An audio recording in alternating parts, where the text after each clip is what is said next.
All cars look the same now. Either you've heard this expression or you're one of the people who actually believe so. And if you are, it's not really hard to see where you might be coming from. For example, I'm gonna draw a car now, see if you can work out what model it is exactly. Now imagine two headlights, one on the left and one on the right as well, both with kind of thin tails that flow towards the front fenders. Now these headlights are connected in the middle with a grille, obviously, adorned with a big fat badge in the center. And for posterity's sake, let's have another bigger grille at the bottom there, and now tell me what car this is. Yeah, exactly, it's a Toyota Auris. Oh dear. It seems that these two completely different cars sure do look similar, so I guess this is definitive proof that yes, all cars are the same now. If you actually believe that, I don't like you. The truth is, cars have always looked a little bit alike, as is the case with, well, practically any piece of technology. You don't see tech guys going, oh man, I sure do miss the 70s because every phone looked different from each other. Sure, once in a while we're witness to something like the Subaru Legacy and Hyundai Sonata being revealed within a month of each other and looking like a game of spot the difference where every answer is no. But then you have to remind yourself what every car looked like 30 years earlier. Like this. All of them looked like this. Some rectangle headlights, amber turn signals, and a grille in between them. But that's just the 80s, we can go back even further if you wish. Here's 4 completely different cars from different brands, all offered for America. You will have a hard time convincing me, at least, how all of them are completely distinct from each other and how these cars you see on the roads today are somehow exactly alike. Going back even further, we arrive at the 1930s and well yes, here I must admit that cars looked quite diverse back in those days. Anyway, I hope you get my point that I personally don't believe that this revelation of all cars looking alike has suddenly happened recently, coinciding with the massive takeover of SUVs and crossovers. I think designs have become more diverse than ever actually. But separate cars looking alike by happenstance is a tradition that continues on today. I mentioned the front end of the Golf earlier, but just turn it around and then write an email to Opel asking how this happened. But when we're talking about cars that resemble ones from other manufacturers, there is obviously a certain East Asian country you can't go by without mentioning.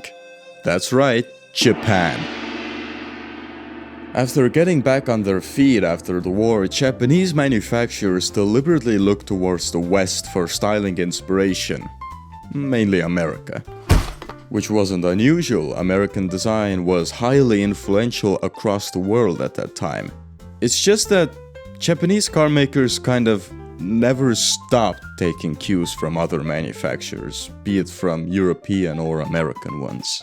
Mazda wasn't shy about the fact that Porsche's 924 and 944 had been particular influences on the first and second generation RX-7s, and the original MX-5 had been designed to look like a modern interpretation of the Lotus Elan.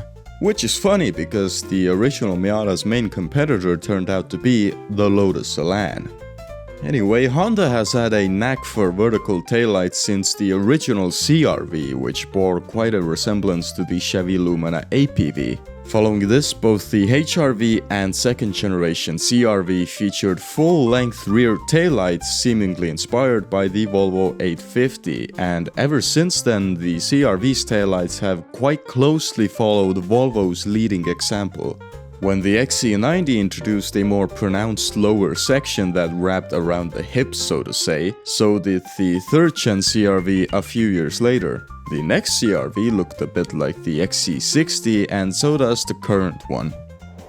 Meanwhile, Mitsubishi deliberately designed the 1996 Galant with BMW in their minds, from the shark-nosed front end to the E36-like rear end, and even nearly featuring a Hofmeister kink on the rear windows. And these Japanese brands, they're still at it, bless their hearts. Toyota nicked the design of the plastic wheel arches from the Lamborghini Urus concept and slapped it on the RAV4, and science is still trying to figure out whether the rear end of the new Accord looks more like an Audi A7 or a Lincoln Aviator.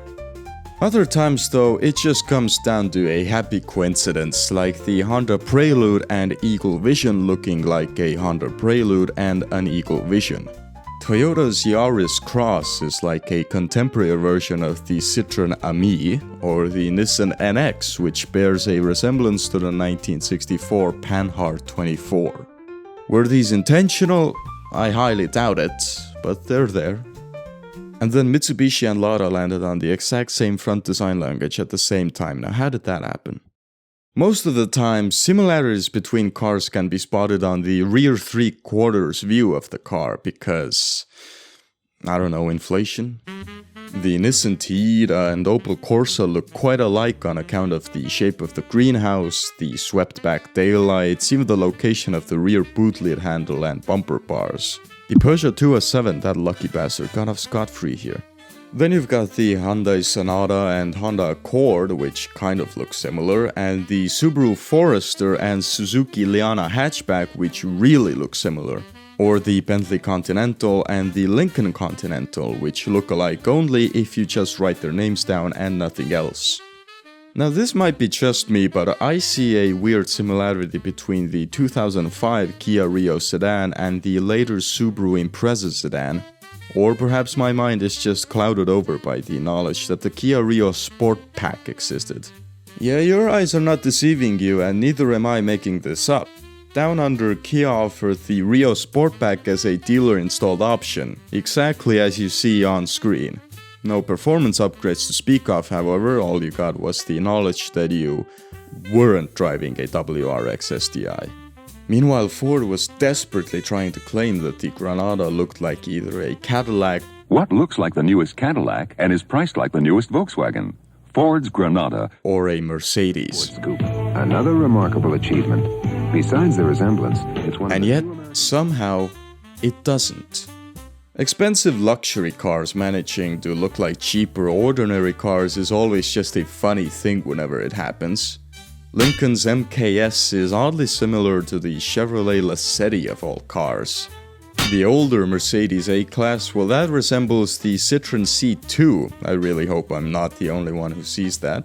Not to worry though, the current A-Class doesn't look like a Citroën, it looks like a damn Kia Forte.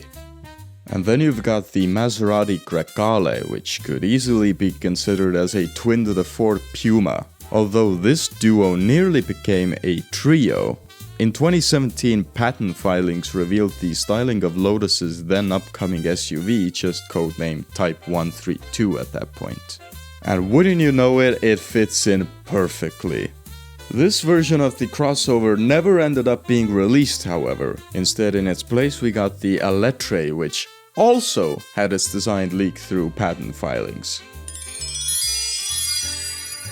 Once upon a time, SsangYong had a partnership with Mercedes, which allowed SsangYong to use Mercedes' state-of-the-art technologies such as engines. SsangYong repaid the favor by making their sedans look like knockoff Mercedes models.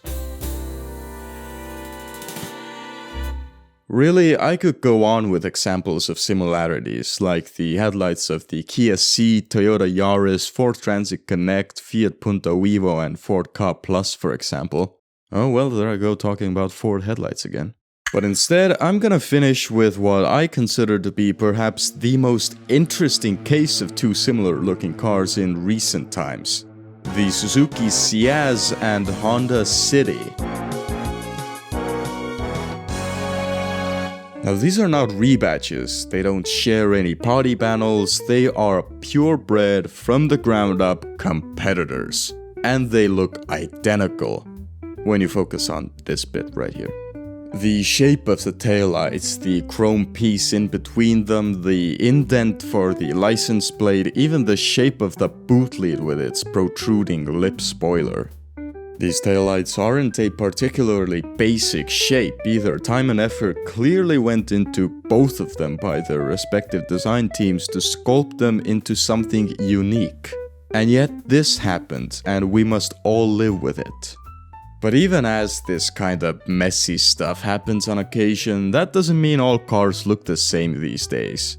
The reason why you might be reminiscing of the olden days where every car was awesome and cool is because those are the only cars people have actually preserved and saved. City streets 40 years ago weren't filled with these, they were made up of these.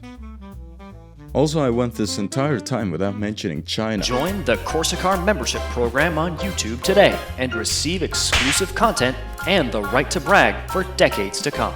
Tell your family, tell your friends, and join the Corsicar membership program on YouTube together to support your 57th favorite content creator. Just keep in mind, these cheap prices will last forever.